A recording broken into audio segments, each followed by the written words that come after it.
નમસ્કાર મારા વહાલા ગુજરાતી મિત્રો, અલગધણી લોક સાહિત્ય ચેનલમાં આપનું સ્વાગત છે.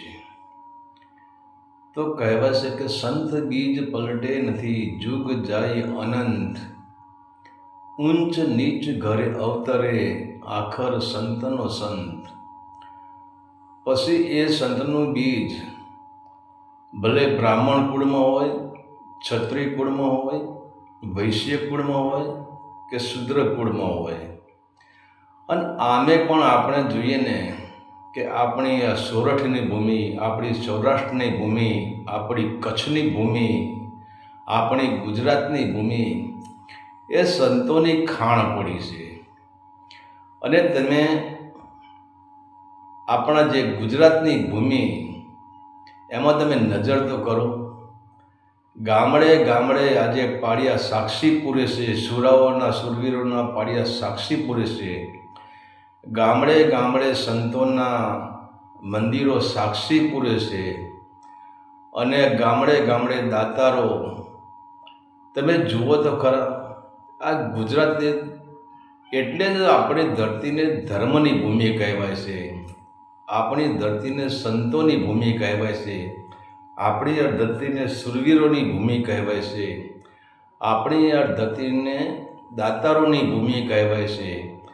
અને પુરુષની વાત તો બરાબર છે, પણ આપણા અહીંયા સ્ત્રીઓના પણ એટલા ઇતિહાસ બની ગયા છે કે સ્ત્રીઓએ પણ સુરવીરતા દાખવી છે, સ્ત્રીઓએ પણ દાતારીમાં આગળ આવી છે, અને સ્ત્રીઓ પણ સંત બની ગઈ છે. તો એવી આજે આપણે એક વાત કરવી છે, અને આ વાત તમે કોઈ દિવસ નહીં સાંભળી હોય. આ વાત છે હવે જે તારાદેવી, એમની ઉંમર થઈ ગઈ છે 175 વર્ષ, એટલે કે પોણા 200 વર્ષ.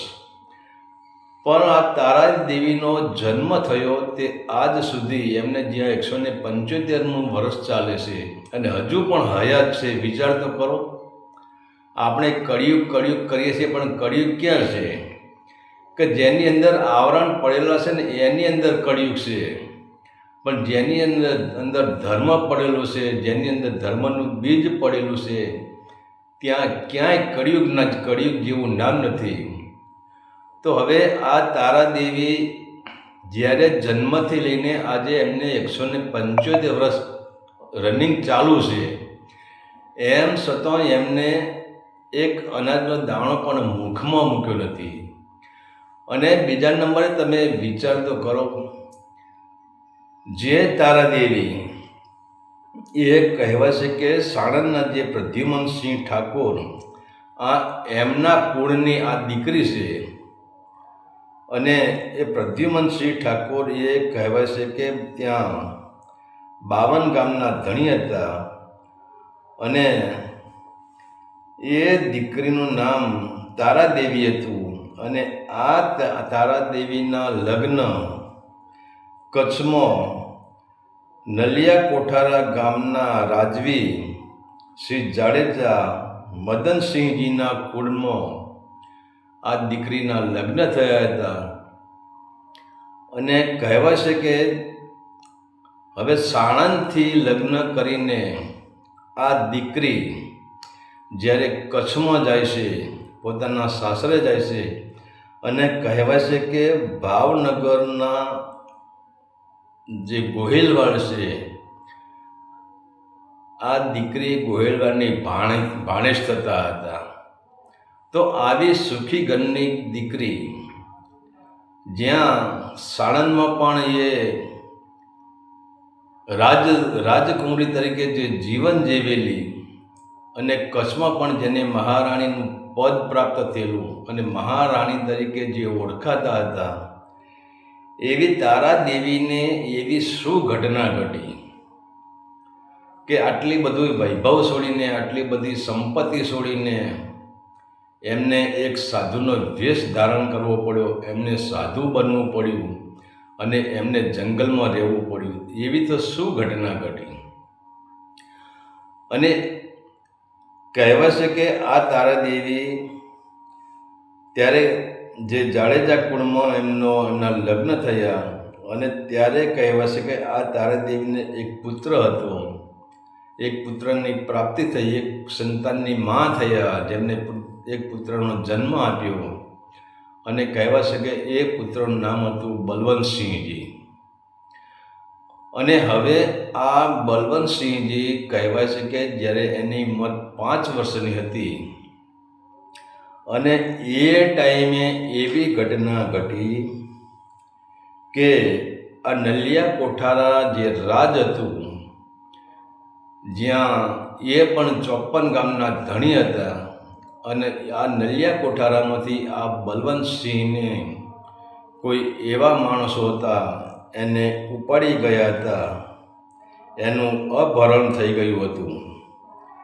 અને ત્યાર પછી કહેવાય છે કે હવે આ તારાદેવી અને એમના પતિ અને એમના સસરાએ 2 વર્ષ સુધી તો આ બળવંતસિંહને શોધ્યા જ છે, એમના રાજકુમારને શોધ્યા છે, પણ રાજકુમારનો ક્યાંય પત્તો લાગતો નથી.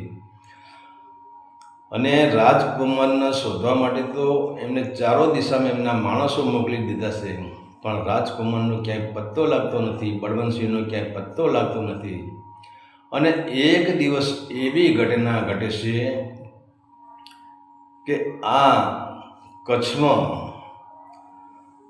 જે નલિયા કોઠારા જે રાજ છે ત્યાં આગળ એક સાધુ આવે છે, એટલે કે બ્રાહ્મણ સાધુ આવે છે. અને એ સાધુ બહુ જ્ઞાની હોય છે, અને એમને એ રાજ દરબારમાં જાય છે. અને ત્યાં આ જે તારાદેવીથી એ પ્રેમથી જ ભક્ત માણસ હતા, અને પ્રેમથી જ એમને સાધુ સંતો પ્રત્યે પ્રેમ હતો, બચપનથી જ એમને ભક્તિની લગ્ની હતી. અને સાધુ જ્યાં એમના રાજ દરબારમાં આવે છે તો સાધુને એ સ્વાગત કરે છે.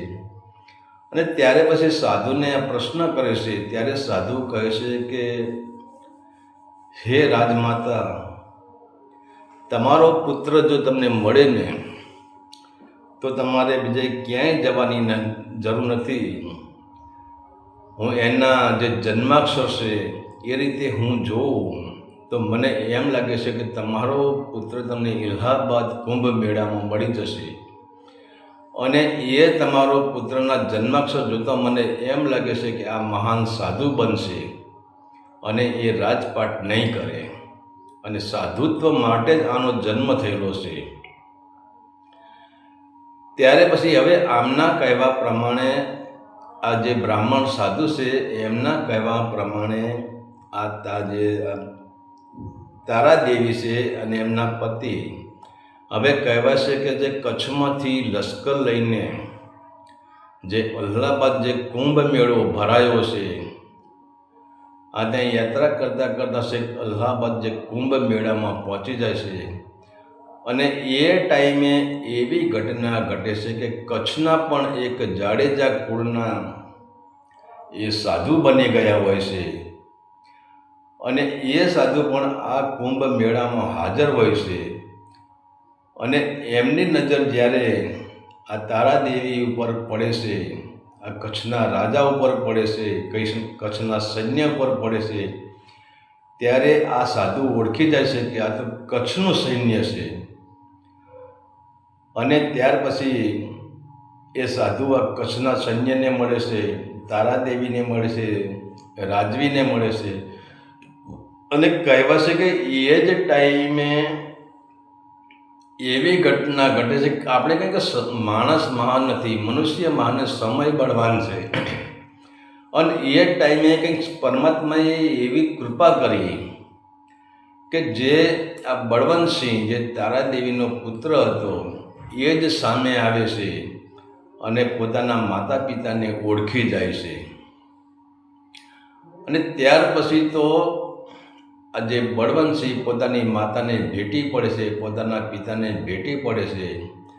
ત્યારે કહેવાય છે કે આ બળવંતસિંહની ઉંમર 8 વર્ષની થઈ ગઈ હોય છે. અને ત્યારે પછી જે આ તારાદેવી છે એ બળવંતસિંહને લઈને કહે છે કે પછી કચ્છમાં આવે છે. અને પછી તો હવે આ જ્યારે એમના પુત્રનું અપહરણ થયું અને એ જ રાત્રિ આપણે કહી શકીએ કે તેજીને ટકોર અને ગધેડાને ડફણા. તો આજે આ સંસારના માણસો, દરેક કોઈ માણસ એવો નહીં જેને ઠોકર નહીં ખાતી હોય. દરેક માણસને નાની મોટી એના જીવનમાં નાની મોટી ઠોકર આવતી જ હશે, પણ કોઈનું ઠોકર ખાવાથી મન ભક્તિ તરફ વધે, મન ખુલે. પણ ઠોકર ખાવાથી કોઈ આ સુધરતા નથી. પણ વિચાર તો કરો, આ તારાદેવીને એક ઠોકર વાગી, એમના દીકરાનું જે બળવંતસિંહનું અપહરણ થયું, ત્યારે આ તારાદેવીને એવી ઠોકર વાગી કે મારી પાસે સંપત્તિ છે અને હું સંપત્તિમાં રમી રહી છું, તો સંપત્તિના કારણે જ મારા દીકરાનું અપહરણ થયું. પણ જો હું જ કોઈ સાધુ હોય, હું જ કોઈ ગરીબ હોય, તો મારા દીકરાનું અપહરણ થાય નહીં. અને ત્યારથી એમને નક્કી કરી દીધું કે જ્યારે મારો દીકરો મને મળી જાય પછી મારે સાધુ બની જવું છે, સાધ્વી બની જવું છે, અને લોક સેવા કરવી છે, જન સેવા કરવી છે.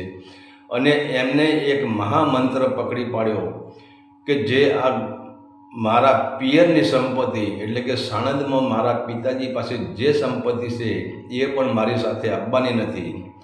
અને કચ્છમાં જે મારા રાજની સંપત્તિ છે, જે મારા મોટા મોટા મહેલ છે, હું જે સોનાના દાગીના પહેરી રહીશું, સોનાના ઘરેણાં પહેરી રહીશું, એ એશોઆરામની જિંદગી હું વિતાવી રહી છું, એ જિંદગીમાં પણ કંઈ પણ મારી સાથે આવવાનું નથી. આ ફક્ત એક માયા છે, એવું જ એમના મગજમાં ઠસી ગયું. અને ત્યાર પછી કહેવાય છે કે હવે આમને દીકરો તો મળી ગયો અલ્હાબાદના મેળામાંથી. અને ત્યારે પછી આ તારાદેવી એ દીકરાને અને બધાને લઈને સીધા એ કહે છે કે અયોધ્યા આવે છે. અને અયોધ્યા આવીને આ તારાદેવી પોતે એમના ગુરુ બનાવી દે છે. અયોધ્યાના એમના ગુરુ હોય છે અને એમના ગુરુને કહે છે, ગુરુજી મને એવા આશીર્વાદ આપો કે હું લોક કલ્યાણ કરું, હું જીવદયા કરું. જીવદયા પરમો ધર્મ, એ કે મારો અધિકાર થઈ ગયો છે. અને ત્યારે પછી ગુરુજી આશીર્વાદ આપે છે. અને ત્યાર પછી હવે કહે છે કે જેમ રાજા જે ગોપીચંદ હતા, એની માએ કહ્યું કે આરે કાયા રે દીકરા તારા બાપની હતી, એ રે કાયાના મરતું થયા રે ગોપીચંદ. ત્યારે એની મા, જે બળવંતસિંહની મા, એને કહે છે કે હે બેટા, આ સંસારમાં કોઈ સુખ નથી. તું જોતો ખરો, આપણે સંપત્તિવાળા હતા, તારું અપહરણ થઈ ગયું અને સંસાર એક દુઃખનો દરિયો છે. તો માટે તું પણ સાધુ બની જા. હવે વિચાર તો કરો, પોતાની મા પોતાના દીકરાનું જીવન સુધારવા એને માર્ગદર્શન આપે છે કે સંસારમાં તારે રહેવું નથી, અને તું સંસારમાં રહીશ તો તું રાજા બનીશ, અને રાજા બને તો અનેક પ્રકારના તો કુકર્મ કરીશ, અને મૃત્યુ સમયે તું પાપનો ભારો બાંધતો જઈશ. પણ તું પણ કે સાધુ બની જા. તો આજે આ તારાદેવી છે એ કહે છે કે મારો પુત્ર જે બળવંતસિંહ છે એ કાઠમંડુમાં જે પ્રેમાનંદ તરીકે એમને ઓળખાય છે, અને જાડેજા બાપુ તરીકે પણ એમનો પુત્ર આજે ત્યાં કાઠમંડુમાં જે સાધુ તરીકે એમનો પુત્ર પણ સાધુ તરીકે જીવન ગુજારે છે. અને ત્યારે પછી કહેવાય છે કે આ તારાદેવી જ્યારે પાછા પોતાના રાજમહેલમાં આવે છે, કચ્છમાં આવે છે, અને કચ્છમાં આવ્યા પછી આ યાત્રાએ નીકળી જાય છે. એટલે પહેલાં જ આ પાકિસ્તાનમાં જાય છે, અને પાકિસ્તાનમાં જે મા હિંગળાજ છે, અને આમે પણ જેમને એક બાધા રાખેલી હતી કે મારો દીકરો જો મને મળી જાય તો હું પાકિસ્તાનમાં મા હિંગળાજ હું તારા દર્શન કરવા આવીશ.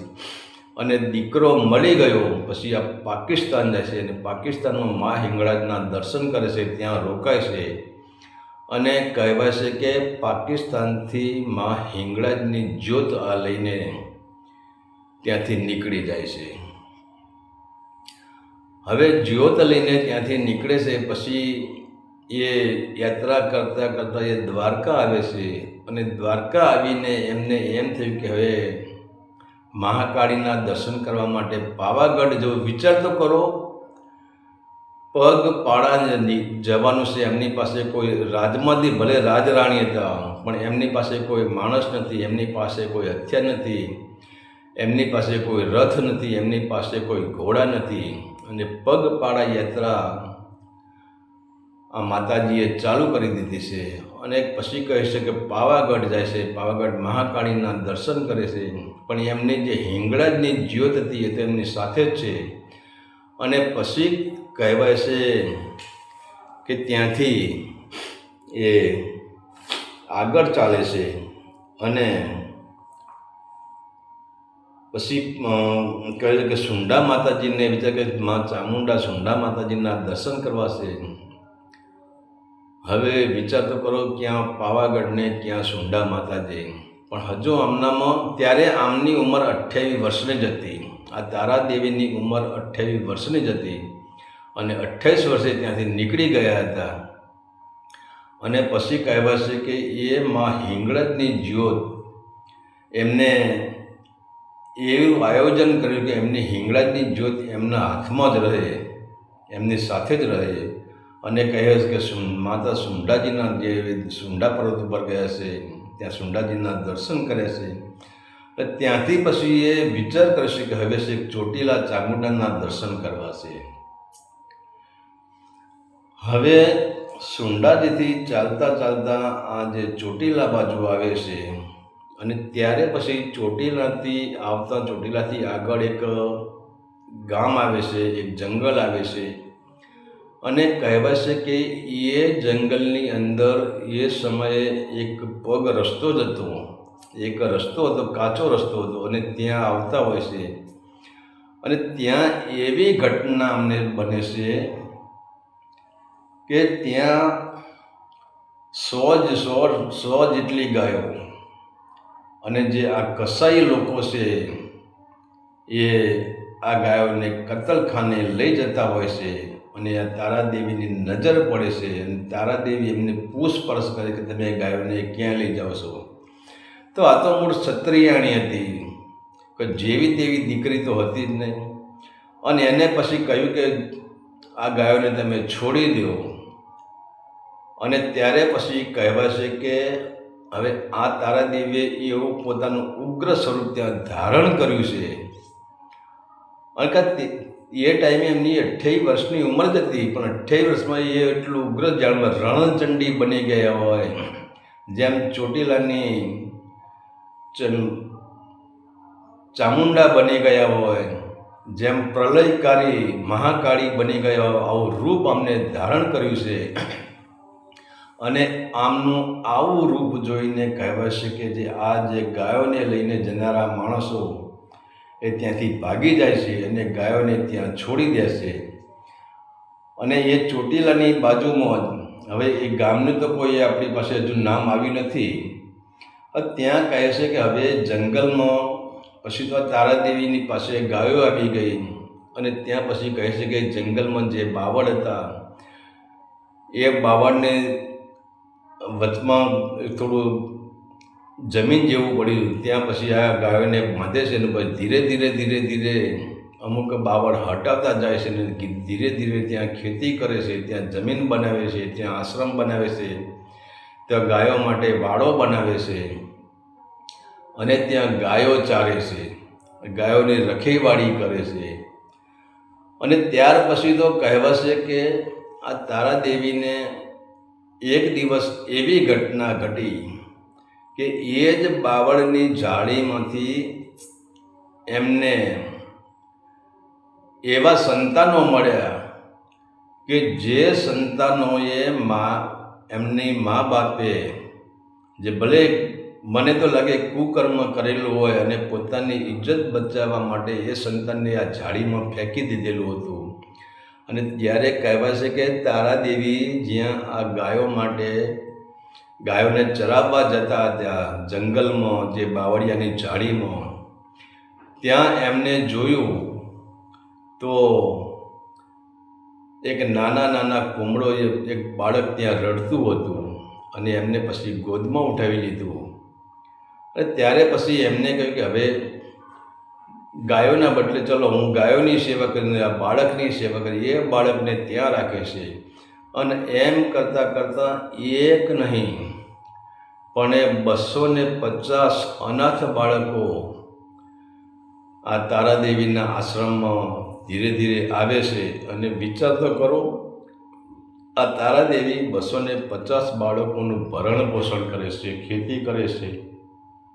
એમને ધીરે ધીરે આ ચોટીલામાંથી ને આજુબાજુના ગામડાથી કંઈક આવક તેમની શરૂ થઈ ગઈ હોય છે, પણ એમને સંપત્તિનો મોહ નથી, એમને સેવાનો જ મોહ છે.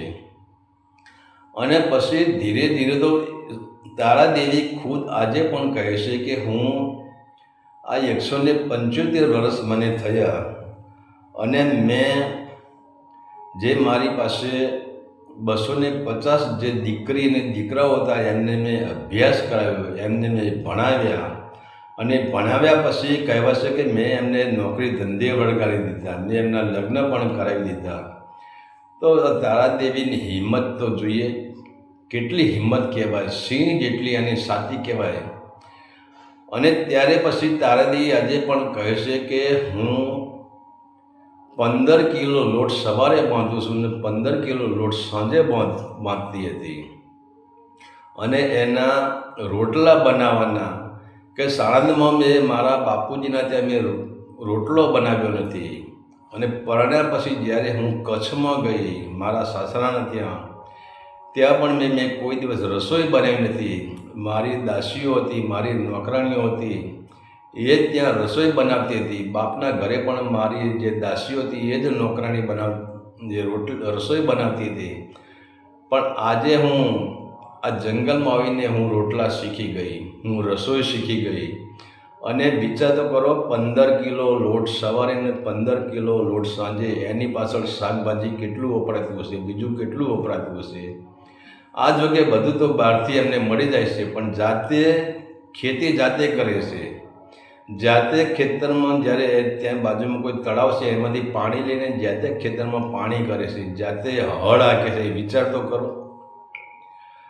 અને ત્યાર પછી કહેવાય છે કે હવે તો આ જંગલમાં ગાયો અને આ અનાથ બાળકો નહીં, પણ આ આશ્રમની વિશેષતા એવી છે કે આ આશ્રમમાં વાંદરા, પછી કૂતરા, જંગલી બિલાડા, મોર, પંખીઓ, બધા પંખીઓ આ બધા સાથે રહે છે. અને જે આ 15 કિલો લોટના જે રોટલા બનાવે છે એ રોટલા આ જાનવરોને બધાને, વાંદરાને ખવડાવે છે, મોરને ખવડાવે છે. અને જે બિલાડીઓ છે એને પણ એ ઘીવાળા રોટલા કરીને ખવડાવે છે. અને આ બધા, હવે વિચાર કરો, કૂતરાની બિલાડીને કોઈ દિવસ રાગ આવે ના આવે. ત્યારે પછી બિલાડીને અને મોરને, બિલાડીને કબૂતરને, બિલાડી અને કૂકડાને, બિલાડી અને મરઘાને કોઈ દિવસ રાગ આવે જ નહીં. પણ એમ છતાં કહેવાય છે કે આજની તારીખમાં પણ આ કૂતરા, આ બિલાડી, આ મોર અને આ બધા પશુના પ્રાણીઓ, આ બધા જ્યારે આ રોટલા નાખે, જ્યારે અનાજ નાખે, ત્યારે બધા જાણ એક બાપના પંખી હોય, અમે એક જ ડાળના પંખી છીએ. હવે વિચાર તો કરો, આ પ્રાણીઓમાં કોઈ ભેદભાવ નથી. જે હિંસક પ્રાણીઓ છે એ પણ આજે બધા ભેગા મળીને, જે આ તારાદેવી એમને ચારો નાખે, એમને ખાવાનું નાખે, એ બધા ભેગા બેસીને ખાતા હોય છે. અને કહેવાય છે કે બિલાડી અને ઉંદર બંને સાથે ખાતા હોય છે. તો વિચાર તો કરો, આ તારાદેવીનું સત કેટલું હશે. અને એમ કહેવાય છે કે આ તારાદેવી જ્યારે પાકિસ્તાન ગયા અને પાકિસ્તાનથી માં હિંગળાજની એ જ્યોત એમને લીધી, અને ત્યારે પછી કહેવાય છે કે આ જ્યોત એમને ત્યાં સ્થાપના કરી છે. અને એમની સાથે એક કહેવાય છે કે મારી સાથે એક માણસ રહેતો હતો, એ હનુમાનજીનો ભક્ત હતો. અને એને એક કાળો પથ્થર ક્યાંકથી લાવ્યો. અને પછી કહેવાય છે કે કાળો પથ્થર એને અહીંયા ગોઠવી દીધો અને ત્યાં પછી આશ્રમ ત્યાં બનાવ્યો એને એ કાળા પથ્થરવાળા હનુમાનજી પણ ત્યાં છે. અને એ આશ્રમનું કહે કે રાજરાજેશ્વરી આશ્રમ તરીકે આજે પણ ત્યાં ઓળખાય છે. અને આજે ત્યાં હનુમાનજીની મૂર્તિ છે. અને આ તારાદેવી સવારે 4 વાગે વહેલા ઉઠી જાય છે અને ઉઠીને તરત એ સવારને સાંજ બંને ટાઈમે યજ્ઞ કરે છે. હિંગળાજ માતાનું યજ્ઞ કરે છે, હનુમાનજીનું યજ્ઞ કરે છે. સવાર સાંજ 2 ટાઈમ ગાયોને જાતે દોવાની, ગાયનું દૂધ ભરાવાનું નહીં. અને ગાયોનું જે દૂધ થાય એ આ પશુ પંખી પ્રાણી જાનવરોને એ પીવડાવી દેવાનું, એને ક્યાંય વેચવાનું નહીં. અને બીજું જે દૂધ વધે જે એમની સાથે જે 250 બાળકો હતા એને ખવડાવી દેવાનું. અને એમ કરતાં જો દૂધ વધે તો પછી કહેવાય છે કે એનું ઘી બનાવી દેવાનું અને એ ઘી પણ આ બાળકોને ખવડાવવાનું. અને એમ છતાં જો ઘી વધે એનો યજ્ઞ કરી દેવાનું, પણ દૂધને ક્યાંય વેચાણ કરવાનું નહીં. અને કહેવાય છે કે આમ કરતાં 270 વર્ષ આ તારાદેવીને થઈ ગયા છે. અને હવે વિચાર કરો, 270માં વર્ષે જ્યારે આ તારાદેવી ખેતરમાં કામ કરતા હોય છે અને એ ટાઈમે એક એવી ઘટના ઘટે છે કે એક ઝેરી જાનવર, હવે સાપ હોય કે વીંછી હોય, કોઈ પણ જાનવર હોય, એ આ તારાદેવીને પગ ઉપર ડંખ મારે છે. અને ત્યારે પછી કહેવાય છે કે તારાદેવીના પગે સોજા આવી જાય છે. એને તારાદેવીના પગ આજે પણ કહેવાય છે કે એ તારાદેવીનો એક પગ જુઠ્ઠો પડી ગયો છે, એક પગ એ તાકાત કરી શકતા નથી. પણ એમ છતાં આજે પણ એ ખેતીનું કામ કરે છે. અને આજે જો ચૂલામાં બાળવા લાકડો ન હોય તો પોતે એક મોટો કુહાડો રાખે છે.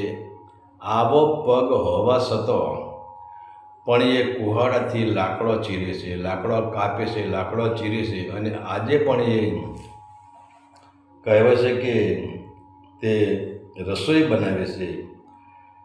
પરંતુ હવે કહેવાય છે કે એમને જે આ પગે એરું આભળી ગયું છે, એ પગ થોડો અશક્ત થઈ ગયો છે, એના કારણે એ વધારે કામ કરી શકતો નથી.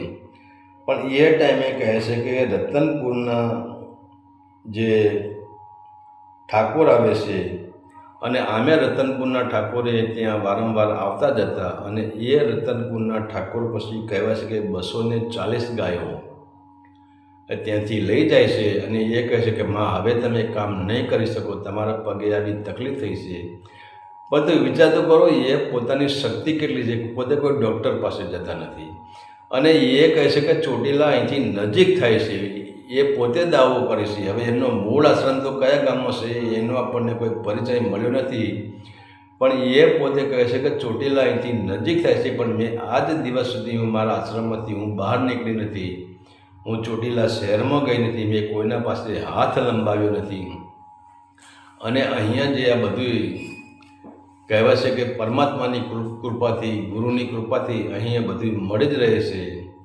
અને આજે પણ એ પોતે કહેવાય છે કે ઘાસ વાવે છે, અને ઘાસ વાવીને એ ગાયોનું પોષણ કરે છે. અને જ્યારે આજે પણ એ આપણે જોઈએ તો એ પોતે જે બાળકો છે એ બાળકોને હવે વિચાર તો કરો, એ નાના એ પોતાની માની પાસે એક બાળક હોય તો એક બાળકને સવારે એનું પાલન પોષણ કરવામાં એની મા થાકી જાય છે. તો આ તારાદેવીએ 250 બાળકોનું પાલન પોષણ કર્યું છે. અને આજે પણ કહેવાય છે કે જે અમુક તો બાળકો એમની પાસે 5-7 બાળકો આજે પણ એમની પાસે છે. અને એ બાળકોને ભણાવે છે, એમનું પાલન પોષણ કરે છે, એમને સવારે સ્કૂલમાં મોકલવાના, તૈયાર કરવાના, એમને માટે નાસ્તો બનાવી દેવાનો, બપોરે એમને જમાડવાના. અને બાળકો કહેવાય છે કે સાંજે બધાય બાળકોને આ પ્રભુ ભજન કરાવે છે. તો હવે વિચાર તો કરો કે જેનો જન્મ ઊંચ કુળમાં થયો, જે સાણંદમાં જેનો જન્મ થયો, જેનો જન્મ રાજકુમારી તરીકે થયો, અને રાજકુમારી તરીકે જેનો જન્મ થયો અને એ પણ કચ્છની મહારાણી તરીકે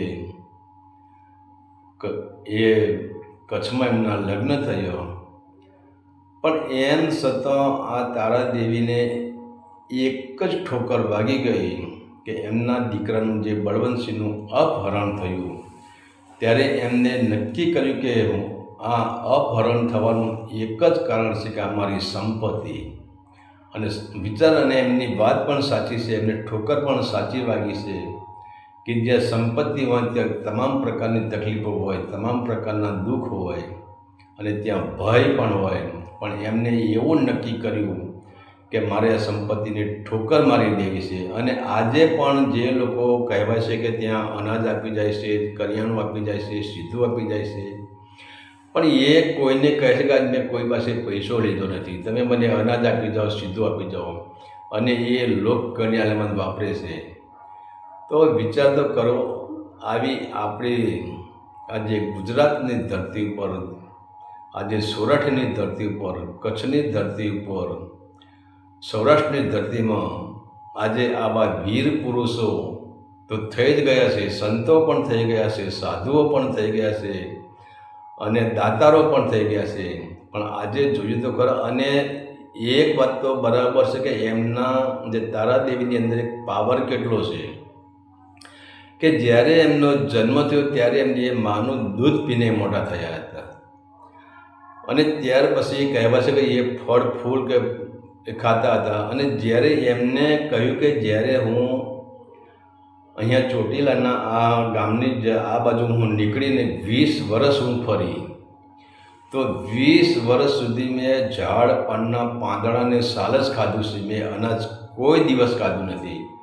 અને આજે પણ કે મારે 175 વર્ષ થયા એમ છતાં પણ આજે કોઈની ઈચ્છા તો અહીંયા ઈચ્છા થઈ જાય તો અહીંયા ફ્રૂટ આપી જાય તો હું ફ્રૂટ ખાઈ લઉં છું. અને જો ફ્રૂટ ન મળે એ દિવસે હું જંગલમાંથી કોઈ પણ વનસ્પતિ ખાઈને મારું જીવન ગુજારી દઉં છું.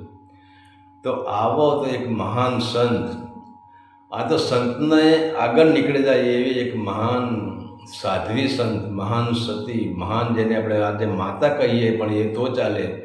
અને જો ખરેખર આવી માતાના દર્શન થઈ જાય, જીવન ધન્ય બની જાય. તો આજે એવો તો કે મહાન જે તારાદેવી માતા છે એનો આ સંપૂર્ણ ઇતિહાસ.